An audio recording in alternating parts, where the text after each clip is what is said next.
middle of Pride Month, and what would Pride Month be without our old friend Kirk Cameron here to tell us how pride is actually a sin?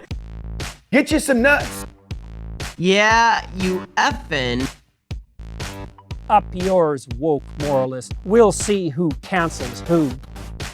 What's up, my fellow small business supporters? I'm Savvy. Welcome back to Savvy Writes Books, the channel where we talk about books and business. Today we're going to be talking about a book. In particular, it's going to be the new book that was just released by Kirk Cameron, former child star of the TV series Growing Pains, who grew up to do that movie, Kirk Cameron Saving Christmas. It is all about putting the Christ back in Christmas. We reviewed his first children's book that he published like a year ago. It was called As You Grow. I reviewed it with my friend Reads with Rachel. You can check out that video on this channel. It was very funny because the book was extremely poorly written, but you know what? When it comes to the company Brave Books, whose mission is not to produce quality children's literature, but rather to just publish as many books written by far right-wing extremists as possible, yes, that's really their mission. You can check out my entire video about Brave Books as a publishing company. When you are published by Brave Books, it doesn't matter if you're good at writing. It doesn't matter if your book makes any sense. All that matters is that you're a big name within the extremely Christian sector of media. That's all that actually matters to them. And when I say Christian here, I don't necessarily mean like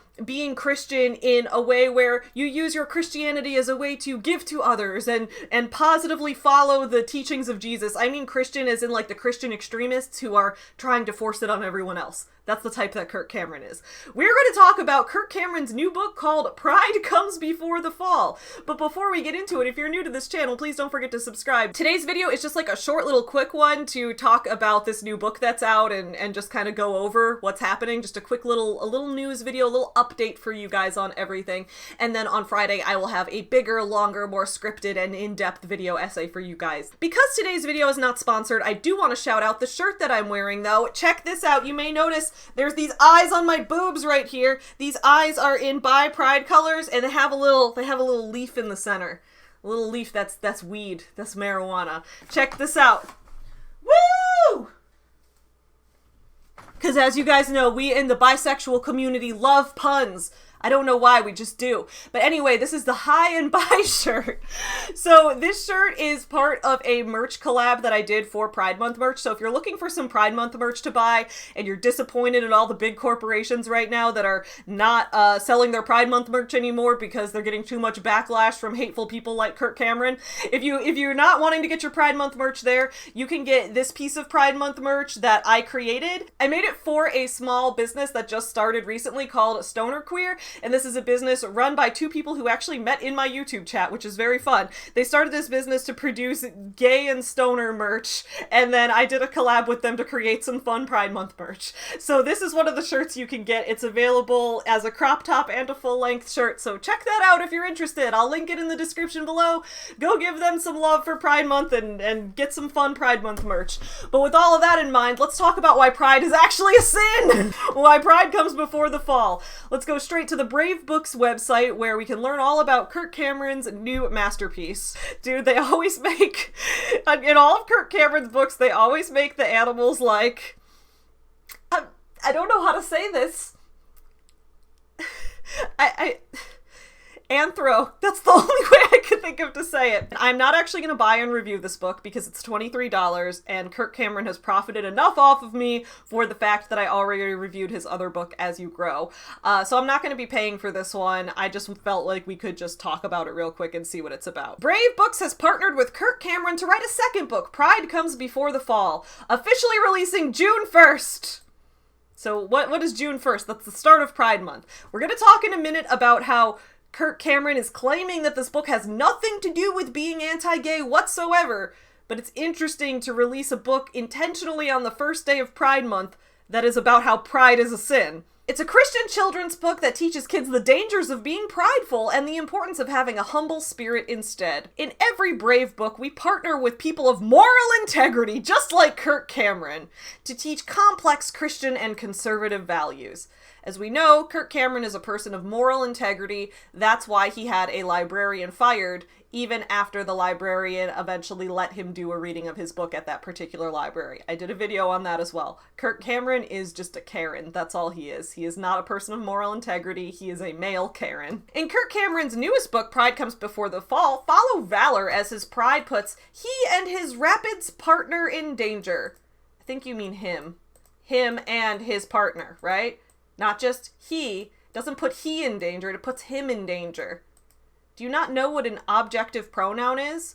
Dude, I'm actually worried at this point that the anti-pronouns crowd has gone so far into hating pronouns that they actually just don't know how to use them, like, linguistically anymore. That's what I'm concerned about, because this should not be he, okay? Valor then realizes that some things are far more important than winning. Learn about humility through the story, and then complete the brave challenge, all of that good stuff. Now, on the surface, like, okay, if the book is about teaching humility, it's about teaching you not to be too full of yourself, not to have too big of an ego. I get it. And it's important to understand the importance of being humble and having some level of humility and, you know, lifting up other people's accomplishments, not being super self-centered, not only lifting up yourself. I agree that those are important values to teach. But I think it's really interesting that he wrote a book about why pride specifically is bad and released it during Pride Month. So this is an article from the Washington Times where Kirk Cameron says, Kirk Cameron's book on the dangers of pride, it's not anti-gay, it's pro-humility. Kirk Cameron's children's book on the dangers of pride is being released in concert with LGBTQ Pride Month, but the Christian actor and author wants to make it clear that the story isn't political. My book is not an anti-gay book, it's a pro-humility book, Mr. Cameron told the Washington Times. For those who would try to attack me for this being something other than what it is, frankly, that's prideful. And I would then suggest they buy a copy of my book. Wow, dude, that's some serious boss babe hustling right there. Like, I've got to hand it to you. People who are like, if you have a criticism of my book, then that means you're the one who needs to read it. Here, buy it. Give me money. Like, I admire the hustle, Kirk. I gotta say, I admire the hustle. But I also don't see how it's prideful to say that you don't like the message of his book. Or to say that your book to me kind of seems like, by the fact that you're releasing a book about why pride is bad on the first day of Pride Month, why that might make some people think that it is against LGBTQ pride, for him to say, no, to say that is prideful, that's not, how is that prideful? In what way is that being too full of yourself or too proud? Like, how does that make any sense? I don't know, I think he's just trying to get his way. Or he added, I'll send them one for free so they can benefit from it. Oh, dude, I wish I knew that. Kirk, send me one for free. Let me know. @SavvyLizer on everything. My email address is in the description below. Send me one for free. Let me know how we can make that happen, because then I'll review it, okay? I'll read it, I'll give it a shot, I'll review it. But then look, Kirk Cameron continues what he's saying, and it turns out that he was lying about it not being anti-LGBTQ, because that's exactly what it is. When you have an entire nation setting aside a month to celebrate something as dangerous as pride, I feel it's my responsibility to hold up the truth of humility so kids can have a chance. They deserve a chance to have a life of blessing, not a life of misery and destruction that comes from being focused on yourself. Pride has become the rallying cry of the LGBTQ movement, but Mr. Cameron said his story of a tiger learning a lesson in kindness and humility offers a reminder that pride is also one of the 7 deadly sins. In fact, the deadliest sin according to Christian tradition. So let's break this down here. I think one of the problems we have here is a common problem that we see among people of ideological differences, which is the fact that when we become entrenched in our echo chambers, we tend to develop dialects that are significant with those around us. And then when we end up saying a certain word or a certain phrase that might have a certain connotation within our own communities, to someone else that word might mean something completely different, and then when you conflate the two things, it ends up causing a communication breakdown. Here's what I mean by that.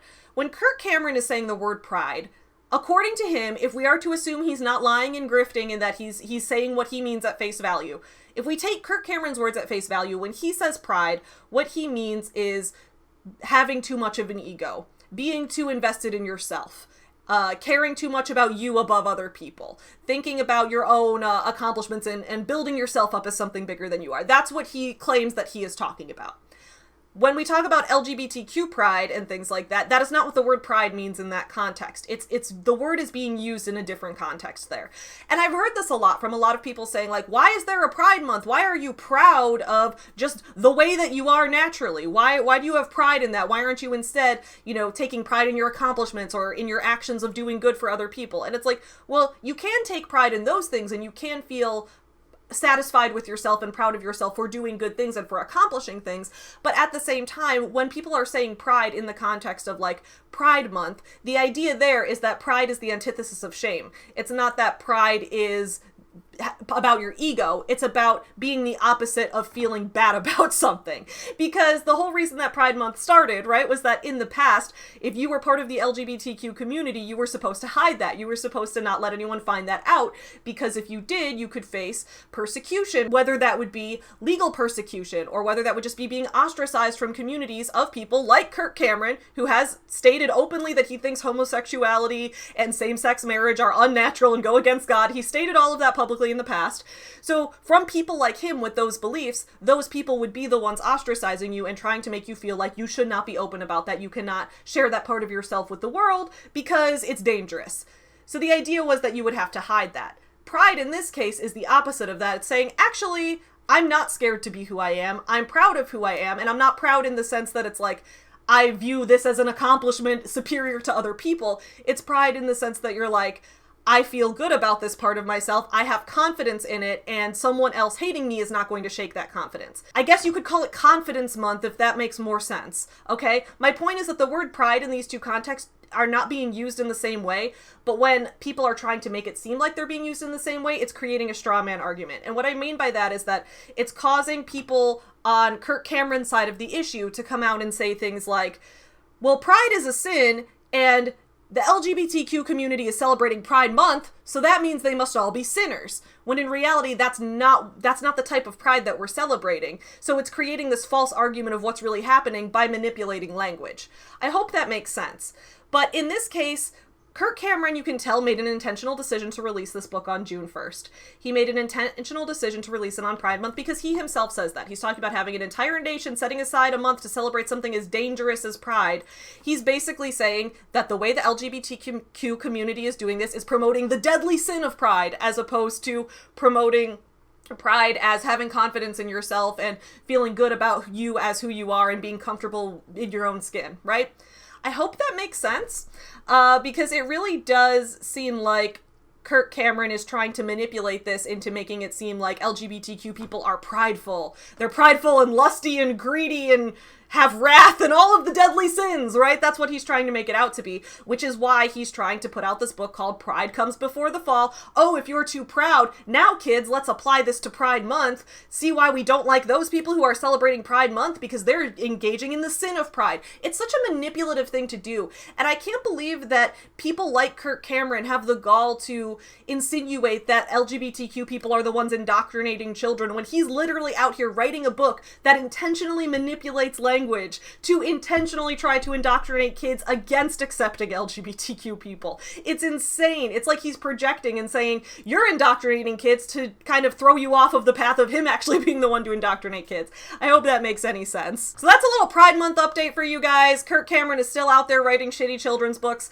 Kinda sucks, but I probably will watch Kirk Cameron Saving Christmas because it makes for great Christmas drinking games with how absolutely insane of a movie it is. Let me know your thoughts on all of this in the comments below. Thanks for being with me here today for our short little update video, and on Friday I will have a much longer and more in-depth video for you guys, and I'll see you guys then. Don't forget to check out Stoner Queer merch linked in the description below, which is where I got this awesome Pride Month shirt, and when I say where I got it, I mean I made it. Like, this is my art on it. So if you want to support my art and also a queer-owned small business during Pride Month to get your Pride Month merch, check out that link in the description below. I'll see you guys again on Friday. In the meantime, keep supporting small businesses and have a fantastic start to your week. Bye! Get you some nuts. Yeah, you effing. Up yours, woke moralist. We'll see who cancels who.